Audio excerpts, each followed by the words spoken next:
Hey guys, welcome back. Your friendly neighborhood Wilhelm here. I seen a little expression about how difficult or daunting it might be, or just the sheer amount of work that you got to do to actually, I don't know, build one of these things. And it's not that bad. It's really not that bad. So I'm gonna go through a couple different things on what you could possibly do to get started. Trying to keep this video a little bit shorter without trying to, spend the hours that it's taking to build something like that Barnmobile here, or the Twi'lek over there. Because I'm not gonna lie to you, it does take a little bit of thought, it does take a little bit of time, and just a sprinkle of dedication to build really any ship. But that's kind of part of the fun. This is an engineering game, and well, this is the challenge. Build a freaking Respawnship. So to begin with, I'm gonna give you a little bit of an extended visual walkthrough of my creation process. Kind of not shown in live action, but kind of just breaking down the build paths that I take by showing you the progression of the Twi'lek. And then a little bit later on, guys, I'll give you a more concise breakdown of my process in a listed format that might help you guys in getting started and maybe even enhance your own processes in how you guys go about designing ships for, well, Foutaincore or just in general. And so with that said, if I fly over here, I will begin with the visual presentation of progression of the Twi'lek.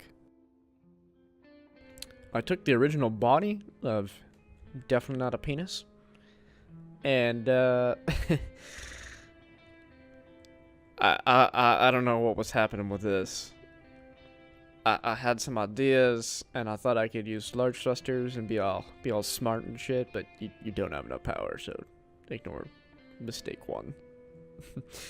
And so what I did is I kind of played around with a previous idea. This is kind of my process, where I took a previous idea that I liked, some concepts inside of this ship, including the phallic shape, and I took what I liked, and then I tried to engineer it into something radically different. You can probably see that part of the cockpit here is just kind of glued on with a mirror mode, and I moved it from the front to the top back, and the inside is more or less the same concept, but I was just kind of extending it out.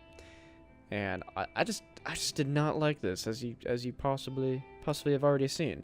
So I completely gutted the concept, and I started over. And then I gave you this. I give you the Twi'lek prototype number 1, which focused entirely on creating the internals. So I started by creating the internal systems, as you can see here, and I didn't really like it. I didn't like the feel. I didn't think it looked... the inside was fine, but it just didn't have that awesome cockpit with plenty of visibility, which I definitely wanted to incorporate, and it didn't have a lot of just detail. I gave it these little spiky things, and it just wasn't doing it for me. So slowly but surely, we progressed down the line here. I think this one was some internal improvements, while here I added on the first iteration of a cockpit, which I actually still kind of like. That it kind of creates a neck. Oops, my camera work is amazing. So yeah, we created a little bit of a neck here, which I don't know, looked like a duck or something. I don't know. But it's kind of a cool cockpit. It looks cool from the outside, but from the inside, it just wasn't good. So, check one, it looks good from the outside, but was it actually functional? Did it serve an engineering challenge that greater enhanced the design? And the answer was no. So, I slowly, as you can see, expanded it out, and was just slowly tinkering with it. I've got an inverted... Hold on. Oop. Music a little bit loud. Sorry about that. So yeah, it got when I'm looking in on it too, and when I'm standing on the inside of the ship and I'm looking out, having these blocks like this just really blocked a lot of the line of sight that I wanted. So you know, brought it in, extended the shield back just a bit, and got a little bit better. But was I satisfied? Oh wait, no, yeah, that's I did more than that. I thought there was another one to my left. And so from there, I just kind of added a little bit of detail, raised up the armors raised up the armor as you saw, added a little bit of extra detail to give it some character, because the difference between having the armor layered like that and just kind of, well, flat or even just spiky-ish, it's a pretty big difference. I mean, this is basically a flying lunchbox, while this just looks just a little bit better. And you can even from this shot, you can see the progression from starting as a cube, where I wrap the hole, to making it less of a cube, which is kind of the hallmark, at least in my book, of a successful space engineer. You know, everyone starts with a box, and if you can make it not a box, then you have succeeded. Yeah. But yeah, just to kind of give you an idea, a little bit of a breakdown. It did start as a box, and it did go all the way down, which is kind of what I do for most of my ships. And even in my other creative worlds, I usually will start with a concept. So I'll take this, and then I'll copy it, and then I'll put it right here. So I know I like that. I know I like this progress so far, and I'll put it down right here, and then I start modifying this, right? And once I've modified this, and say I get it to a point where I like this iteration, copy that, place it here, and then do the changes that I'll do. That way I maintain a master copy of something that I am satisfied with, which has cut down on my engineering time fairly substantially. In fact, I'm not sure how other people engineer stuff, but that's kind of like the best way that I've found, is you start with something you like, and you're not sure which fork you're going to take, so you just grab a copy and paste it. Work on it, grab a copy, paste it, and just keep going. Right now, this is all cleaned up for presentation purposes, but there were just freaking stacks of these ships. You know, like at this stage, I'd be like, you know, maybe I could. I know I was trying to make a decision on this where I really liked being able to look inside the ship here, but it made it unairtight. So by the time I got to not this. Yeah, by the time I got to this, I should probably move that over. By the time I got to the final copy here, you can see what I've done, right? So I'm like, well, it'd be nice to have some connector ports, so I guess that's a function that I would like to see in my build, right? But initially, I wanted to have even more detail, the kind of like a skeleton clock watch. If you guys have one of those, I love those. I love that concept, being able to see into the design and see just kind of all the inner workings and the intricacies of the ship. And it's a respawn ship, so and we have shields on the server now, so you can really kind of play around with some of those designs, where the actual armor designs without shields, the layering and stuff like that, you don't really have to pay attention to that. You can actually look into the center of your ships and not worry about it. And well, since this is actually a respawn ship, you really don't have to worry about combat, because I mean, you're rolling one of these mothers into combat with somebody that's actually prepared, you're dead. So, but because it had to be airtight, I moved over to this little outfitting of armor to give it just a little extra oomph. It was flat before, that was one iteration, and I'm like, it looks just not enough, because I like the shadowing of the sun, different angles, and like you can kind of see in there. So both at at close range and at long range, it just gives it that extra, that definition that you really don't see in certain other ships. Okay, I promise I'll stop bashing it. No promises, actually. But yeah, you can kind of just see, right? Like, you know, and the way that engineer is just in stages like this, and I'll do it for like maybe it kind of depends, right? So for me, if I'm super awake, or if I got my black coffee, and I sit down and be like, you know, all right, I'm gonna work on this. I'm gonna work on whatever the fuck those ideas are, and then yeah, realize, okay, can't really get any further with this, so come back later and think about it a little bit more, and sleep on it, whatever, and then come back, and then you're like, oh, you know what? This is a bad idea. I'm gonna go with this new idea. Like this is why didn't I think about this before? And then, you know, it just keeps going. So this one respawn ship is probably, I don't know. It was a couple days. It was a couple days. I sat down and, you know, just kind of worked on it just a little bit and kept coming back to it. So don't feel too intimidated. These things, at least the way that I build, is usually over a couple days at least, unless I just have some extreme mojo, which is usually when I'm binge watching some sort of series on the weekend. But unless I've got some extreme mojo going and I can just sit down and just pump it out, it usually takes some time.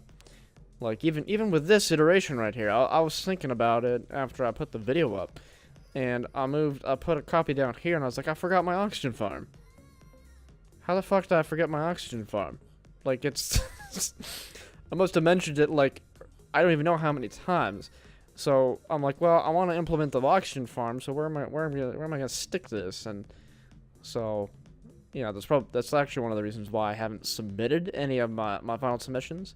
I'll probably be holding off on final submissions for the server until I'm 100% okay the Twi'lek, right? So I just thought about this when I was going to bed one time, and I'm like, oh, forgot the oxygen farm. Where the hell am I gonna stick that? And it needs to be linked up to the inventory, so I'm like cutting into the hull, trying to make sure I find a spot that looks good but doesn't totally cripple me having to redesign the internals by, you know, adding PCU, because each one of these conveyor blocks is 10 PCU, which is a lot. I'm not really sure why they're so effing expensive. No idea how it works on the coding side of things, but it is incredibly limiting when you have to have the inventory system linked for literally every ship, and most of your PCU is put into the actual, you know, linking the blocks you need to be linked, which is, I think it's actually kind of a downfall in general for space engineers. That's probably a separate discussion. But assuming that it actually does severely impact server performance, I'm still kind of skeptical about the metric of PCU in general. Because if you look at it from a modding perspective and you go into and modify, say the conveyor tube or whatever, or this oxygen farm, there is no rhyme or reason behind it. Basically, Keen came in and assigned an arbitrary number based off of how they maybe thought that it affected server performance, but they really didn't know, and they had no data to back it up. So, as far as I'm concerned, it's an arbitrary guess as far as what the actual metric does. But yeah, anyway, that's kind of a little bit of a tangent. Anyway, I hope that helps kind of explaining my process here. So now that I've kind of given you a visual presentation of the progression of the Twi'lek and kind of just the process, my thinking at different stages, I'm just going to give you guys a list of kind of like a checklist of how to get started, which is start with your first block. Just kind of place it, which, as I mentioned earlier, might sound dumb, but you really do. You just have to jump right in, just start creating boxes for whatever particular function or engineering challenges you want to solve, guys. So you should probably figure out exactly figure out the needs, right? So first things first, figure out the engineering parameters. So the why, right? Don't figure out what you want to build, why. Like, figure out the reasons. So if this is a respawn ship, what do you want to see in your mother flipping respawn ship? So do you want easy access ports for connectors so that when you respawn you can just plug them in? Do you want an easy access port for a drill/welding arm? Do you want good visibility for your cockpit? I'd recommend just kind of writing down the different things that you want to see incorporated as a function in your design, and worry a little bit less about just how damn sexy she looks. Unless you're just a freaking amazing engineer and you can just come up within your head with form and function at the same time. So, yeah, definitely recommend coming up with your list of just different needs, different engineering functions you would like to serve, and start with the most important one and go from there. For me, it's usually starting with the internal layout. So I will, for almost all of my ships, create my list of things that I want for whatever function it is, whether it be a battleship, whether it be a respawn ship, whether it be a regular miner, whether it be a thorium miner, whether it be a welding/utility ship, a station, a factory, whatever it is. I'll kind of designate its primary and secondary functions, and then take that list and start working on it. And by working on it, I mean I'll just start designing the inside to see how I can design the internals. And a lot of the times for the internal systems, for ships, the things that I usually take into consideration are ease of access is probably the main philosophy that I base my inventory systems off of, and the internal productions, which are, can I access it with my engineer, and do I need to access it with my engineer? Because access in my book is more important than not having access to something, but to what degree do I need access? So, as you've seen with my other ships, especially the Barney-mobile, that entire build was entirely focused on ease of access for the internal system. So you can pretty much access all the core components like reactors and cargo bays and assembler, all the stuff you need to access personally in case you have a power outage or, I don't know, space happens. It's just nice. It's something to keep in your deck to play when you're playing your hand of cards. But yeah, so I usually start with the inside of your ship. I design the internal system based off of whatever engineering challenge or functions that I need to meet. And once I'm happy with that, I will I'll wrap the hull. And when I get to the point where I'm wrapping the hull, you can go, it's completely subjective. At this point, you're just like throwing clay onto the function that you've already established. And it really doesn't matter. You can make your hull look any way you want. The way that I usually start with that process is I pick a shape. I'll take a sticky note or something, or if I'm watching some sci-fi or whatever, some show, and there's an iconic, just a really cool looking ship design. I just like that whole layout. I'll incorporate it. I'll just be like, you know what, that looks kind of cool. So why don't I just wrap that shape to my hull, into my box, or kind of keep it in the back of my mind and think, oh, you know, it'd be kind of cool if this is a crescent shape, or if this was like, I don't know, a penis shape, or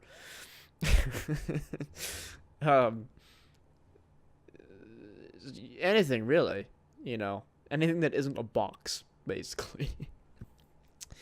So I'll have the shape in mind, and the hull of the hull design and layout. Once you have that figured out, then you have to, as you're molding it, you need to constantly keep in mind your thruster placement. So, does this ship need to go to Atmo? Does it need to function in low gravity like the moon, or is it just a space-based ship that never will go into those environments, and you don't have to worry about it? So, like a station, I'll have thrusters on it, but it's a mother flipping station, so it doesn't need to accelerate in any direction. It doesn't need to operate in low gravity. It doesn't need to go to the planet. So like a space station, as I define it, it just needs to have some maneuvering thrusters in case you need to maneuver it in any direction for some reason, basically positioning, and that's it. But say like a small grid fighter, you need my whole design, which I'll probably eventually show it off after I get some combat footage processed, but the whole entire design of the hull is, or the body, I guess in this case, because it kind of looks like a fighter.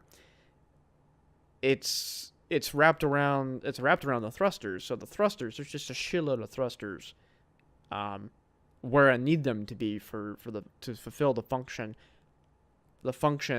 and the design philosophy that I had set out when I was dreaming up the concept. So once you figure out your shape for your hull, you need to keep in mind where you're putting your thrusters and how that serves the overall function. So like for basically these respawn ships here, and for a lot of my ships, I kind of take the expanse philosophy for people that have seen that, where you have the majority of your thrusters in the rear, the aft of the ship, it's because you're gonna be the way that you fly a ship is moving air quotes forward, right? And because we have gyros, you can just use gyros to flip your ship around 360 degrees and then use that as braking. So theoretically, you don't even need more than one thruster.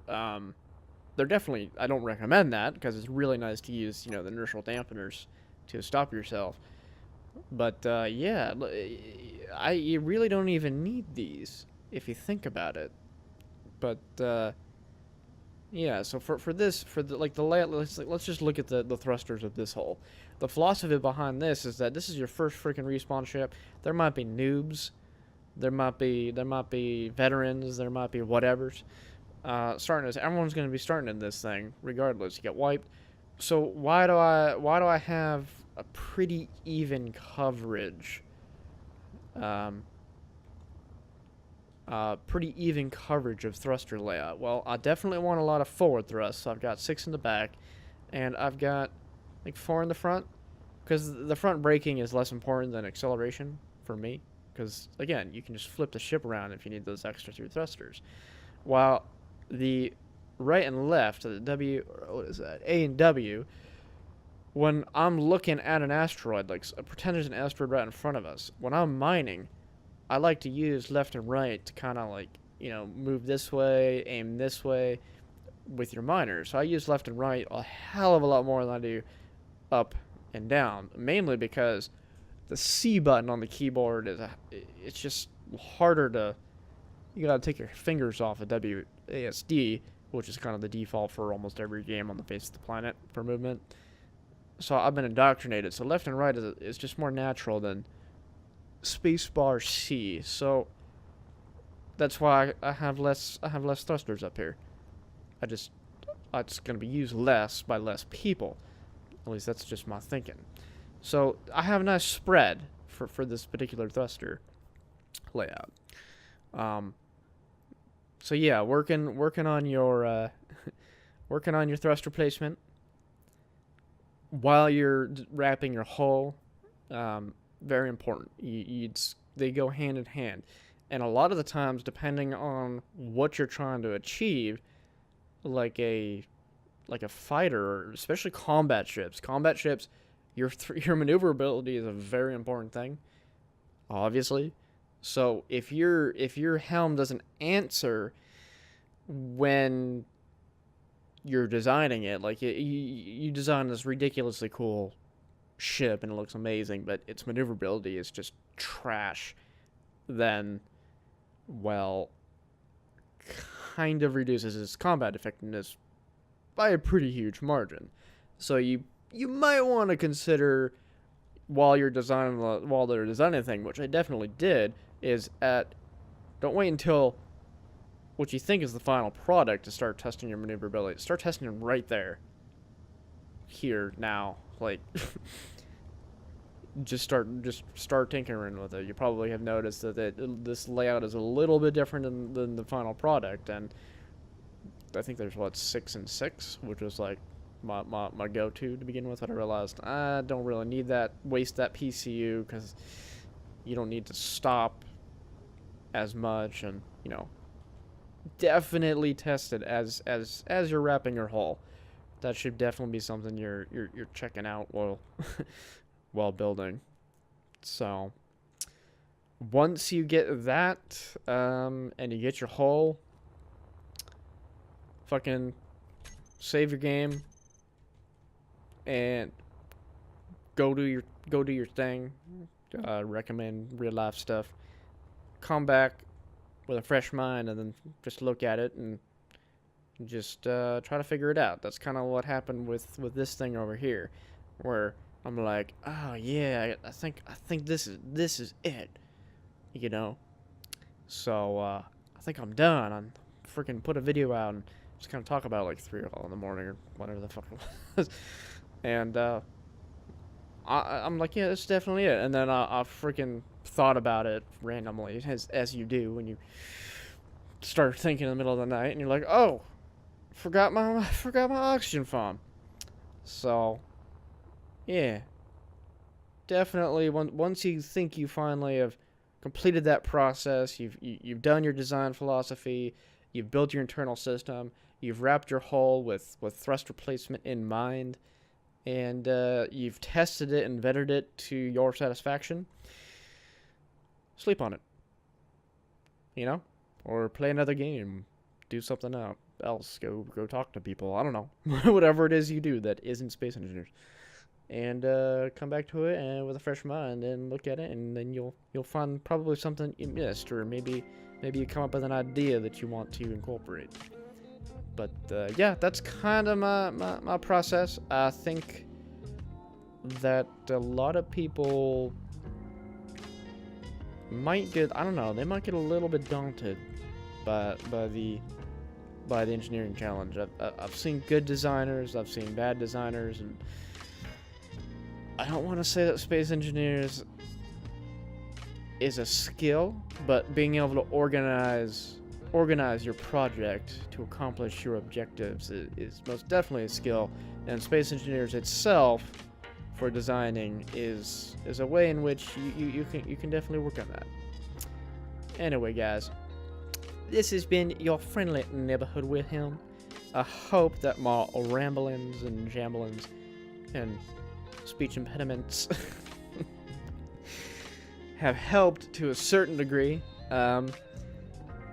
Let me know if throwing the Twi'lek up or the definitely not a penis Barney-mobile might help you in your designs. I mean, you guys can just download it and start tinkering with it and turn it in whatever the hell you want, but I believe that if you follow some of the concepts that I've laid out, you should be fine. It's not that complicated. It's just one block at a time. And with that said, peace and good luck. I look forward to seeing the competition. Later.